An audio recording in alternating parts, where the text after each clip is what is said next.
Hi friends, ఈ మధ్య మీడియాలో ఒక వార్త చూశాను.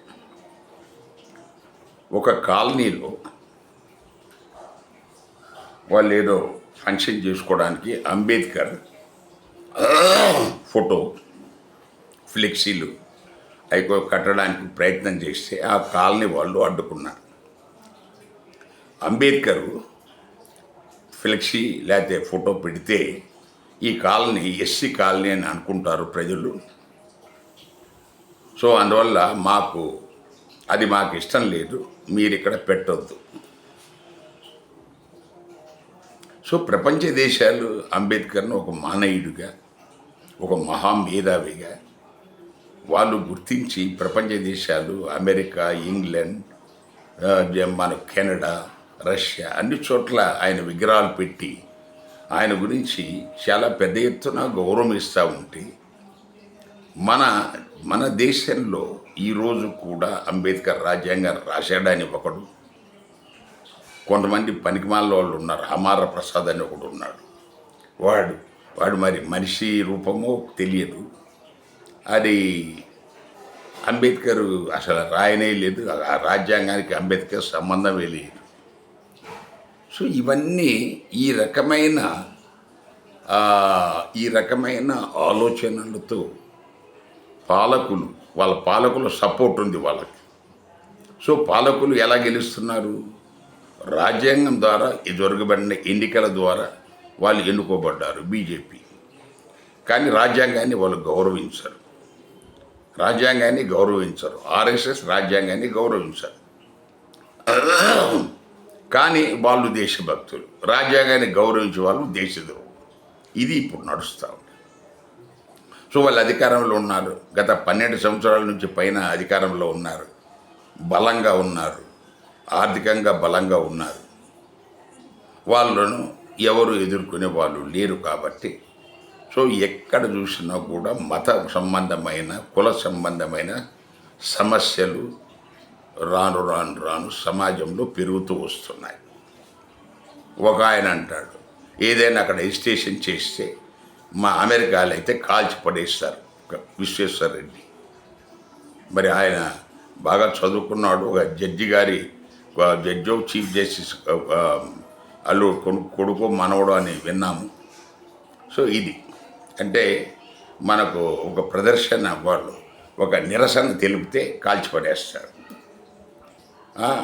ఇంకొక ఆయన లాయర్ కేరళ నుంచి, అది నాకేన అధికారం ఇచ్చేస్తే కర్ఫ్యూ పెట్టేసి 3 సార్లు హెచ్చరించి మనకు కాల్చి పడేస్తాను, జనరల్ డయర్ లాగా.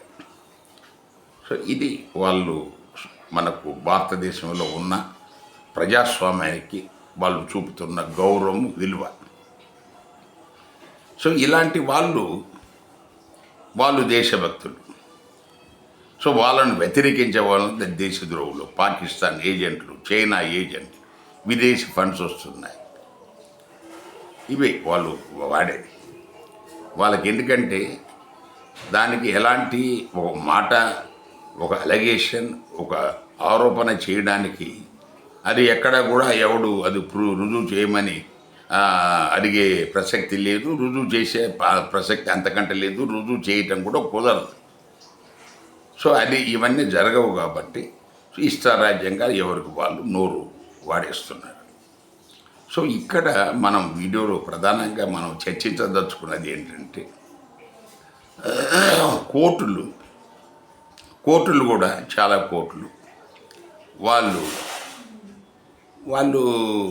కొన్ని కోర్టులు ఉన్నాయి మనకు. ఇందులో ప్రత్యేకించి మనం డైరెక్ట్గా చెప్పొచ్చు అలహాబాద్ హైకోర్టులో కర్ణాటక నుంచి ఒక వ్యక్తి వెళ్ళి తరచుగా రాహుల్ గాంధీ పౌరసత్వం గురించి, ఇతర విషయాల గురించి కేసు అక్కడ వేస్తుంటాడు.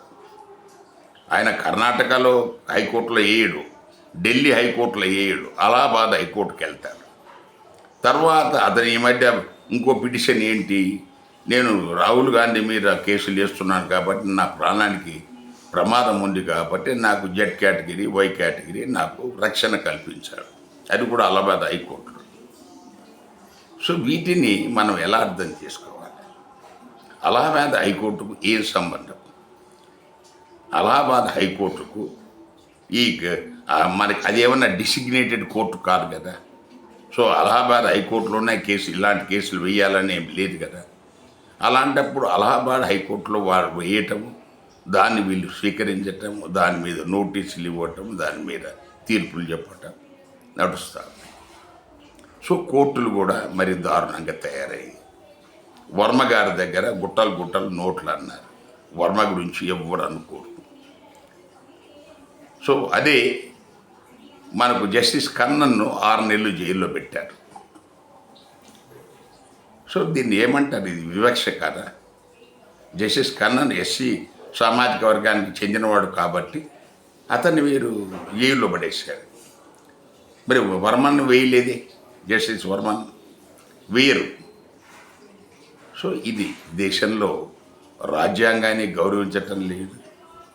పేరుకు మాత్రము ప్రజా రాజ్యాంగం అంటారు. ప్రతి ఒక్కటి రాజ్యాంగం పట్టుకొని తిరుగుతున్నట్టుగా కొంతమంది ఉంటారు. సో పార్లమెంట్లో తరచుగా రాజ్యాంగాన్ని దాన్ని ప్రస్తావిస్తుంటాడు, రెఫరెన్సులు తీస్తుంటారు, కానీ రాజ్యాంగాన్ని ఫాలో అవ్వరు. ఇది ఓపెన్ ఛాలెంజ్. సో పబ్లిక్లో ఈవెన్ నార్త్ ఇండియాలో, సౌత్ ఇండియాలో కొద్దిగా బెటర్, నార్త్ ఇండియాలో గ్రాడ్యుయేట్స్, పీజీ గ్రాడ్యుయేట్స్ ఎంతమంది రాజ్యాంగం పీఠిక చూశారో మీరు వెరిఫై చేసుకోండి, సర్వే చేయండి. సో వాళ్ళకు మనుస్మృతి, వాళ్ళ సంస్కృతి, సనాతన ధర్మం, సాంప్రదాయం, గంగా నది, సో పుణ్య తీర్థాలు అవే వాళ్ళకు కావాలి. సో దయచేసి ఈ దేశాన్ని ప్రజాస్వామిక దేశంగా ఉంచాలంటే అందరికీ రాజ్యాంగబద్ధంగా సమాన అవకాశాలు ఇవ్వాలి. మీరు 75 సంవత్సరాల తర్వాత కూడా ఇంకా ఎస్సీ ఎస్టీలు అంబేద్కర్ బొమ్మ అక్కడ కడితే అది ఎస్సీ కాలనీ అని చెప్పేసి అన్న భావనలో మీరు నడుస్తూ ఉంటే ఈ దేశం ఏమనాల? అదే మీరు రాజ్యాంగ నిర్మాతకు మీరు ఇచ్చే గౌరవం. ఇది అమాయకత్వమా లేకపోతే మూర్ఖత్వమా అనేది ప్రజలు ఆలోచించాలి. Thank you.